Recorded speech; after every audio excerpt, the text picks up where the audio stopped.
So we're back to talk about self-esteem. Self-esteem can be measured, and it can be measured in a couple ways. Now there's global trait self-esteem, and global trait self-esteem says on average I feel about myself in some given way. And notice that if we ask ourselves in a given day, and think about this, maybe you want to test it out to kind of verify where I'm coming from.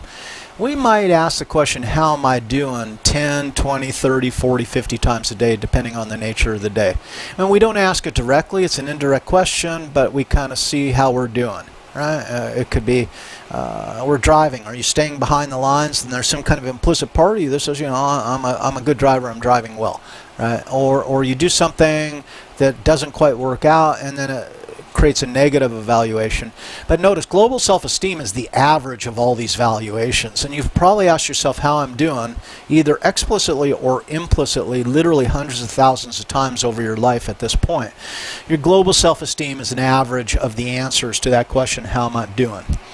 Now, in the moment is state self-esteem. And the beauty of state self-esteem is it's something that we can manipulate in the laboratory. So often self-esteem experiments and to determine what the effects of high or low self-esteem might be on subsequent behavior. One of the best ways to manipulate self-esteem in the laboratory is what they call the false feedback paradigm. And essentially you give people, people come into your laboratory, you randomly assign them to low state self-esteem or high state self-esteem, and what that means is you're going to give a test to all the participants in your laboratory. So they come in one at a time, you give them this test, say, hey, we need to give you this test, right?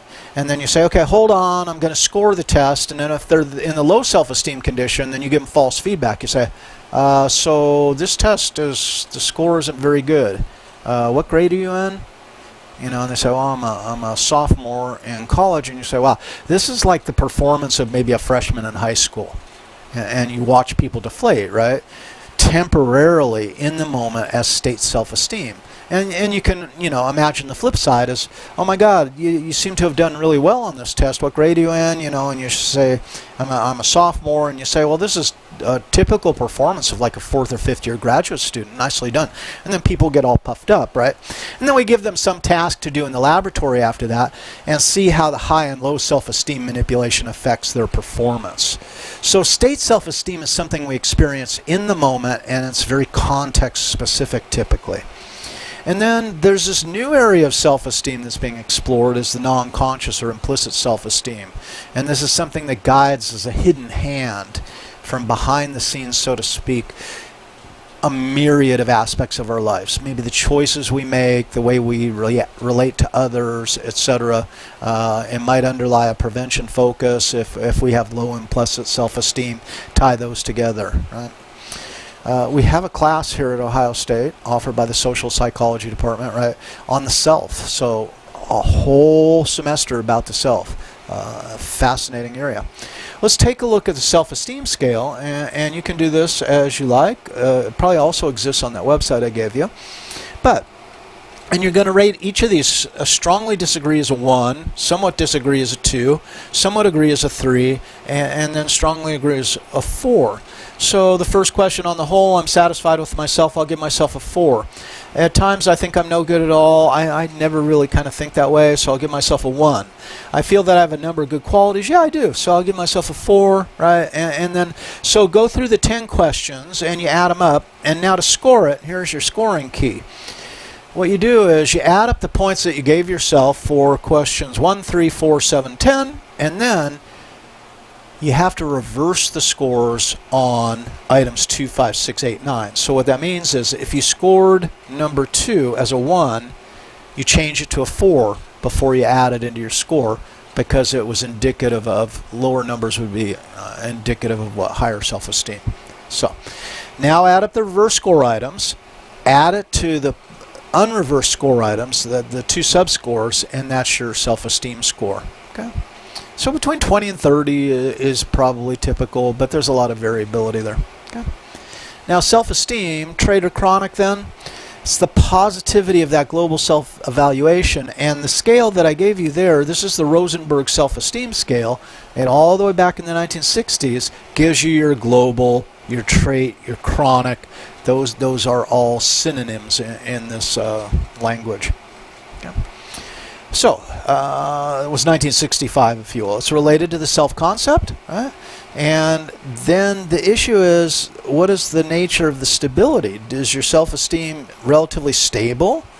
Or does it seem to kind of blow about in the wind with the slightest puff of breeze affects your potential self-view or self-esteem? And then contingency is like, under what circumstances am I evaluating myself? What domain am I operating in? So, and this came to us from Jennifer Crocker and Wolf. So, what do we end up with then if we think in terms of valence and stability? And valence is high or low self-esteem, right? Maybe it's determined by the Rosenberg scale. And then we look, is it stable or unstable? And you know, in a high stable, I would be defined as a high stable person. I have high self-esteem, and it doesn't fluctuate much. It remains high. Not that I don't screw up, but then I don't tend to internalize my screw-ups, right? I tend to laugh at them and take them as opportunities to improve. So my relationship with my iPad this semester has improved dramatically. I know you guys might not believe it at this point, but I'm learning to do things with it and I'm becoming more competent, right? So, but if I mess something up on the iPad, I fail to recognize a feature, I do something wrong, I don't beat myself up about it. I just say, oh shit. And if it affected you, I'll say, oh shit, I'm sorry. What a dumbass, you know, I don't know what I was doing, but I'll learn, or you guys will teach me, right? But so this is relatively stable for me. Now, some people have low self-esteem, and it's always low, right? And it's stable, and often this would be a feature of clinical depression. I'm no good, I'll never be any good, everything I do fails, etc. Right? Now, those two, pretty easy to understand. High unstable, this is the scary one. Because these are people who think the world of themselves, but it can fluctuate dramatically given situational constraints. These are people who don't absorb attacks really well, and they have to kind of really resist negative feedback about themselves. Okay? These are people who can't leave it alone, and they're often crushed by... these are people who are tough to work with. Right, and if you're a supervisor, and many of you are going to be supervisors and managers, because that's kind of your legacy of being a Buckeye and how you're going to move forward. If you have an employee that you have to give negative feedback, you have to talk to them about a poor performance on a task. If they have high unstable self-esteem, it's going to be a bitch. You're not going to enjoy that meeting, right? Because they're going to argue against you. They won't accept it. They can't because their self-esteem is so fragile, is the other term. So these would be high fragiles, if you like that term a little better. Now, we talked about contingency a moment ago, and I want to add that concept in here. So I want you to do, for section H, right, assume that the performance is important in some domains and not others, and that's what I was getting at all the way back at the beginning of your 10-statement test. I asked you to rank the importance. If you ask me how important is being a teacher to your self-view, your self-concept, I'm like, totally important, because that's what I do, and it's really kind of how I define myself. So it's super important. Now, what this means is, if I have a success in teaching, then it supports my self-view. But if I, let's say, do a miserable job on a course and the students pan it in the SEIs and I have an observer come in and watch me do the course and go, oh my God, this just sucks, that's going to be devastating to my self-esteem, because teaching is important to my self-esteem, right? When I was in middle school, you know, and kids start growing, and I'm not growing, I'm like, because I said I was short, and it's true, I'm 5'8", right? And I'm watching kids shoot up, right, and bulk up, and I'm a scrawny 5'8", right? And they're a much more robust, muscular, taller person, and we go out to play basketball, what's going to happen? They're going to make me look like an idiot. So at that point in time, I have to say, you know what I do on the basketball court is not going to be connected to my evaluation of myself. Basketball is unimportant. And when I make basketball unimportant, and the fancy idea is I disidentify with the domain, I no longer connect connect my identity or my self-concept to basketball performance, then it protects my self-esteem. So now, interestingly, I can go out on the basketball court and people can make me look like an idiot. They can make me look like a fool. My favorite thing is when someone tall holds up the ball and I'm sitting there jumping, trying to reach it, right? And I can't, you look ridiculous. But now it doesn't matter because I have separated my self-esteem from the domain of basketball. And in high school, what did that mean? No basketball, no football because I'm skinny and I'm short and people will crush me. So let's learn to play soccer. Because those things aren't necessarily height dependent. It's more, quick in coordination. So a little better for me, right? So performance is linked more closely to our self-esteem, the domains that we assign as important to our identity. Right? Poor performance in unimportant domains has little effect on our self-esteem, as I just described. So poor performance in an important domain can have significant negative impact on our self-esteem. Return to the TST, the 10-statement test, and based on the ratings of importance, which are most important, and that you will fill in on section H of your homework. I know, it's a rather extended homework session, but it is about you, and I think you are worth the effort you put into this homework assignment because it's about you, and I want you to consider yourself, right? I know you're kind of the object of analysis, and that might be kind of strange, etc., but it is your story, so work with it. Yeah. I want to talk about Erikson. We'll return to Erikson also in the next lecture as a personality theorist. He's one of my favorite kind of psychologists. I got to teach lifespan development quite a bit at Columbus State. They had a lot of sections. It was required of nursing students, and it was kind of a fun class to teach. And it's cradle to grave development, right? And it's usually cut into periods, and it talks about physical development, right? Cognitive development and social development. So I feel comfortable talking about it because I'm decent with cognitive and pretty good with social explanations. I love teaching the class. The class is a lot of fun. You got because our class size at Columbus State was 30, period, boom. Never exceeded 30 or 35, whatever it was. And you might have 80% nursing students in this class. And it was a lot of fun. And 60 to 70% of those students probably have children.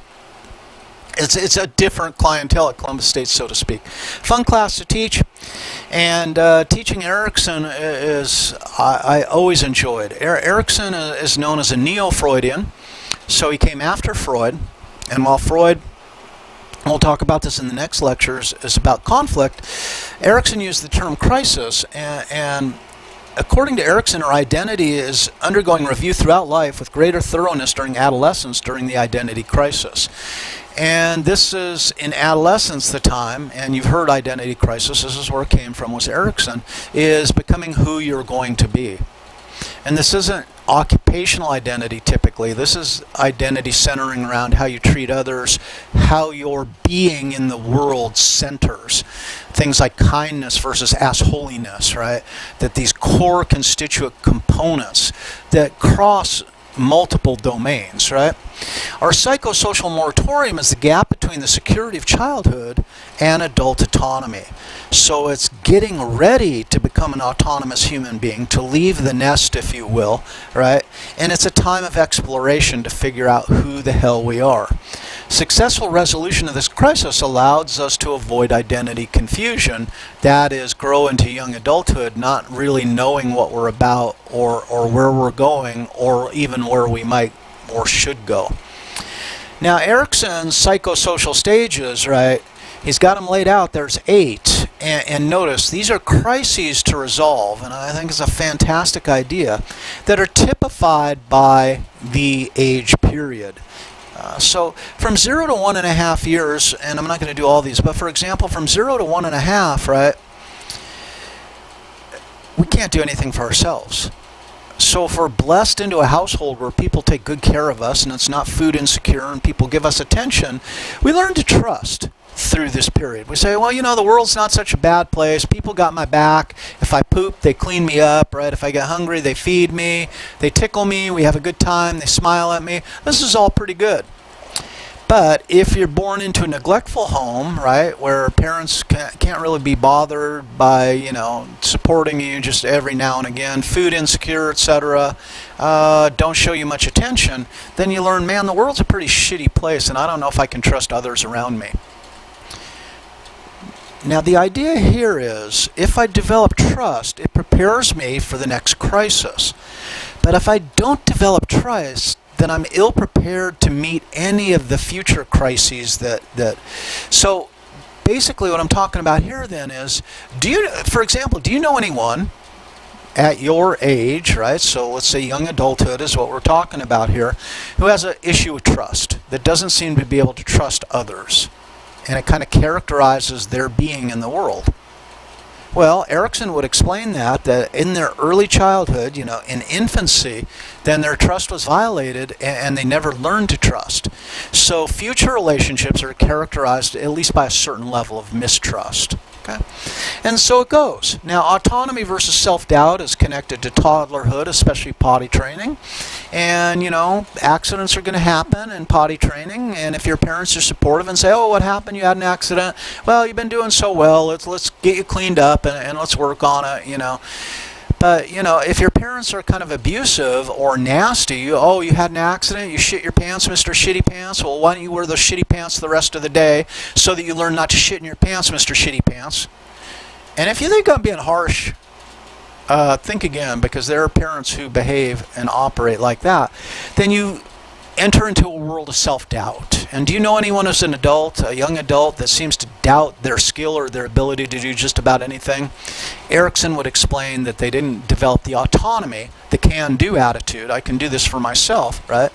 That they got locked into a world of self-doubt. And so it goes, initiative versus guilt, confidence versus inferiority, and the time that we're talking about now is the fifth stage, identity versus role confusion. So to work out who you are, do you understand your being in the world? It doesn't have to be a complete understanding, but are you relatively secure about that? And it's especially connecting to values, etc. I'm about right, I'm about wrong, whatever it is. Now, the beauty of developing, right, an identity and see how it builds to the next stage, early adulthood, so you guys pretty much got the identity thing under your belt for the most part. You might be still working it out a little bit, but at this age, identity is probably pretty much secured. Now you can engage in an intimate relationship with another human being. And this is not, sexual intimacy, of course, is a component, but that's not what I'm talking about here. I'm talking about psychological or relational intimacy. If I am relatively secure in who I am, that is, I have a relatively solid identity, then I'm in a position to be able to share that identity with others. To the extent I'm unsure about who I am, that is, I'm experiencing role confusion, then it becomes very difficult to enter into a genuine, healthy relationship because my identity isn't fixed. So if I don't know myself, I don't know how my partner could either. Right? So notice they all build on each other, and where are we at now? Well, I mean, for me, I'm not quite in late adulthood yet. Middle adulthood, generativity. Has anyone ever heard of the midlife crisis? Erickson, right? Those are people who can't figure out what life is about and what the meaning of life is and what their role in life was, right? Some of us, most of us are fortunate that we get to move into generativity. We get to see our grandchildren if we have them, or we have careers like my career. And I can say, well, my contribution to the world is through teaching and maybe helping my students achieve what they want. So my life has meaning. It's generative. I'm paying it forward. I'm pushing, hopefully, good things into the future. And then late adulthood, what's going to happen? Well, I get to sit out on the porch in the rocking chair, and I get to go, all in all, it was a pretty good life. And that's the ego integrity. The bitch about this stage of life is if you get into late adulthood and all you got is, God, I wish I would have, I should have, I could have, and I didn't, then it leads down the path of despair because for the most part in late adulthood, it's too late to do those things, If you determine at age 72 you should have been a doctor, and that's really what you wanted, and you're angry at yourself because you didn't push hard enough to do it, there's not a lot you're going to be able to do about it at that point in time. Right? So, now James Marcia looked at Erickson's ideas and kind of fleshed them out a little bit. And check it out here. He left the graduate program at Ohio State for an internship at Massachusetts Mental Health. So go Bucks, right? And then he returned to write his dissertation. So he took some gap time. Canadian developmental psychologist emeritus, right, etc. Earth was the platform from which Marcia took off. So the identity statuses, there's identity achievement, which means people who've resolved the crisis and committed to a relatively stable set of beliefs and course of action, who they are and the direction they should be moving. Identity foreclosure is people who've adopted an identity, committed to a source of beliefs, but it wasn't necessarily their choice. It was often thrust upon them. So parents said, you know, you should be a doctor, and they said, yeah, I guess I should do what my parents say. They've foreclosed on their identity and how they're going to get there, but it wasn't really of their own choice. So now identity moratorium was that stage where I'm in the throes of the identity crisis, right? And I'm examining the alternatives that are available to me, and I've yet to make a choice. And then identity diffusion is the status that describes individuals who've neither arrived at the commitment nor who they are, and they're just kind of fluttering about with not a consistent view. So, easy way to look at this then. We look at the individual. Has they made an exploration? Yes, right? Has the person made a commitment? Yes, then we have identity achievement. If they're still exploring, they haven't made the commitment yet, they're in moratorium. If they're not exploring and they've not made a commitment, they're in diffusion, so you can just work it out through that table. So, diversity and identity. Well, that we have to incorporate our history, our cultural history in this regard. Right? So, it's more complicated for adolescents. Often, immigrant adolescents have multiple contexts in which to sort out their identity issues. Right? And integrating ethnic identity. First generation, the immigrants do not identify as Americans. Second generation immigrants most likely do identify as Americans. Right? So, let's come back for the next part.